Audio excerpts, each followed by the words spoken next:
నమస్కారం. ఈరోజు మనం శ్రీకృష్ణ జన్మాష్టమి గురించి ఆ, కాస్త లోతుగా మాట్లాడుకుందాం. తప్పకుండా. ముఖ్యంగా మన దగ్గర ఉన్న కృష్ణ జన్మాష్టమి కథ అనే మూలముంది కదా, దాని ఆధారంగా ఈ పండుగ వెనుక ఉన్న అసలు కథ, ఆ ప్రాముఖ్యత ఏంటి అనేది చూద్దాం. మంచి ఆలోచన. ఆ కథ చాలా ఆసక్తికరంగా ఉంటుంది. కథ మధురలో మొదలవుతుంది. అక్కడ కంసుడు అని ఒక రాజు ఉండేవాడు కదా. అవును, క్రూరమైన రాజు అని పేరు.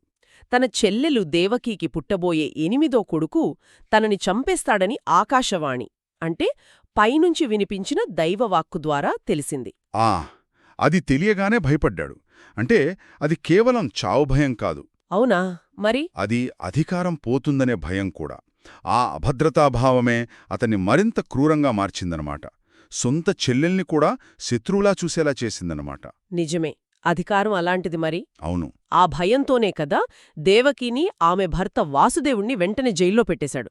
అంతేకాదు, వారికి పుట్టిన మొదటి 6 పిల్లల్ని పాపం పుట్టిన వెంటనే ఆ చాలా దారుణం. కనికరం లేకుండా చంపేశాడు. అవును, కాని 7వ సంతానం విషయంలో కొంచెం తేడా జరిగింది. చెప్పండి, అదేంటి? అదే బలరాముడు. అది దైవ సంకల్పం ప్రకారం జరిగిందంటారు. అంటే దేవుడి ప్రణాళిక అన్నమాట. ఓ ఆ 7వ గర్భం అంటే బలరాముడు దేవకీ గర్భం నుంచి వాసుదేవుడి మరో భార్య ఉన్నారు కదా, రోహిణి.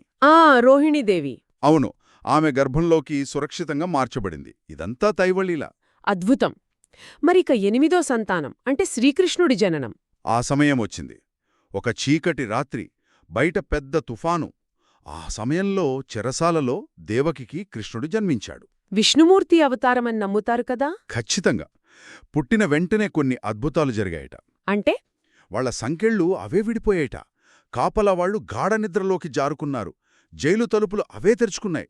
అమ్మో, అంతా దైవమాయలా ఉందే. అవును, అప్పుడే వాసుదేవుడికి మళ్లీ ఆకాశవాణి వినిపించింది.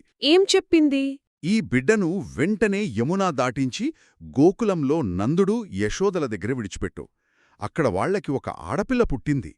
ఆ పాపను తీసుకునిరా అని. ఆ తుఫానులోనా యమున పొంగి పొర్లుతుంటుంది కదా. అవును, అదే పెద్ద పరీక్ష. అయినా వాసుదేవుడు కృష్ణును ఒక బుట్టలో పెట్టుకుని బయలుదేరాడు. ఆ కథ విన్నాను. ఆదిశేషుడు పాము రూపంలో వచ్చి పడగతో గొడుగుపట్టాడని. అవును, అదే కథనం. అలా యమునా దాటి గోకులం చేరాడు. యశోద పక్కన కృష్ణుణ్ణి ఉంచి అక్కడున్న ఆడ శిశువుతో తిరిగి చెరసాలకొచ్చాడు. చాలా సాహసం. మరి కంసుడికి తెలీదా ఈ మార్పిడి? తెలీదు. ఆ ఆడ శిశువునే దేవకి 8వ సంతానమనుకున్నాడు. చంపడానికి ప్రయత్నించాడు. అయ్యో! కాని ఆ పాప పైకి లేచి యోగమాయ రూపంలో, అంటే మహావిష్ణువు శక్తి స్వరూపన్మాట, మారి కంసుడిని హెచ్చరించింది. ఏం చెప్పిందిది? నిన్ను చంపేవాడు ఇప్పటికే వేరే చోట సురక్షితంగా పెరుగుతున్నాడు. నీ చావు తథ్యం అని చెప్పి మాయమైపోయింది. ఇది వింటుంటే విధిని ఎవ్వరూ తప్పించలేరు అనిపిస్తుంది. ఖచ్చితంగా. విధి బరీయమైనది. దైవ సంకల్పాన్ని ఎవరూ ఆపలేరు, ఎంత పెద్ద నియంత అయినా సరే. ఆ తరువాత కృష్ణుడు గోకులంలో పెరిగాడు, నందుడు యశోదలకు ముద్దుల కొడుకుగా. అవును, అక్కడాయన బాల్యలీలలు అన్నీ ఇన్నీ కావు. పిల్లనగ్రోవి వాయించడం, ఆ వెన్న దొంగతనాలు. అందుకే కదా మఖన్ చోర్ అని పేరొచ్చింది. అవునవును, అల్లరి పనులతో పాటు చిన్న వయస్సులోనే తన దైవత్వాన్ని కూడా చూపించాడు. కంసుడు పంపిన రాక్షసులను సంహరించడం ద్వారా కదా పూతన, శకటాసురుడు లాంటివాళ్లని. సరిగ్గా చెప్పారు. ఆ లీలలు కేవలం కథలు కావు, వాటి వెనుక లోతైన అర్థముంది. అంటే చూడండి, కృష్ణుడి జననం, బాల్యం ఇవన్నీ కూడా చెడుమీద మంచి ఎలా గెలుస్తుందో చెప్పే ప్రతీకలు. ఆ రాక్షస సంహారాలు అంటే కేవలం బయటి శత్రువులను చంపడమే కాదు, మరి మన లోపల ఉండే అరిషడ్వర్గాలు, అజ్ఞానం, వాటిపై విజయం సాధించడాన్ని కూడా సూచిస్తాయి. ఎంతటి అంధకారంలోనైనా ఆశ ఉంటుంది, ధైర్యం ఉంటుంది అని చెప్పడం అన్నమాట. ఓ, భక్తి ద్వారా దేవుడికి దగ్గరవచ్చు అని కూడానా? అవును, ఇది ధర్మస్థాపన కోసం జరిగిన ఒక పెద్ద పోరాటంలో భాగం. న్యాయాన్ని, నీతిని నిలబెట్టడం. అందుకేనేమో ప్రతి ఏటా కృష్ణ జన్మాష్టమి రోజున భక్తులు ఇంత శ్రద్ధగా జరుపుకుంటారు, అర్ధరాత్రి వరకు ఉపవాసముండి. అవును, కృష్ణుడి జనన సమయం కోసం వేచి ఉండి ప్రత్యేక పూజలు చేస్తారు. భజనలు కీర్తనలు పాడతారు. ఆలయాలను అలంకరించడం, చిన్నపిల్లలకి కృష్ణుడు, రాధావేషాలు వేయడం చూడ్డానికి చాలా బాగుంటుంది. నిజమే. కొన్ని చోట్ల, ముఖ్యంగా మహారాష్ట్ర లాంటి ప్రాంతాల్లో దహీహండి ఉట్టిగొట్టే కార్యక్రమం చాలా ఉత్సాహంగా చేస్తారు. ఆ అవును, అది కృష్ణుడి బాల్యంలోని అల్లరిని గుర్తుచేస్తోంది కదా. అవును. ఆ వేడుకలన్నీ ఆ గాథలోని సంతోషాన్ని, అందరూ కలిసి ఉండటాన్ని, ఆ భక్తిని చూపిస్తాయి. మొత్తం మీద చూస్తే జన్మాష్టమి కేవలం కృష్ణుడి పుట్టినరోజు పండగ మాత్రమే కాదు.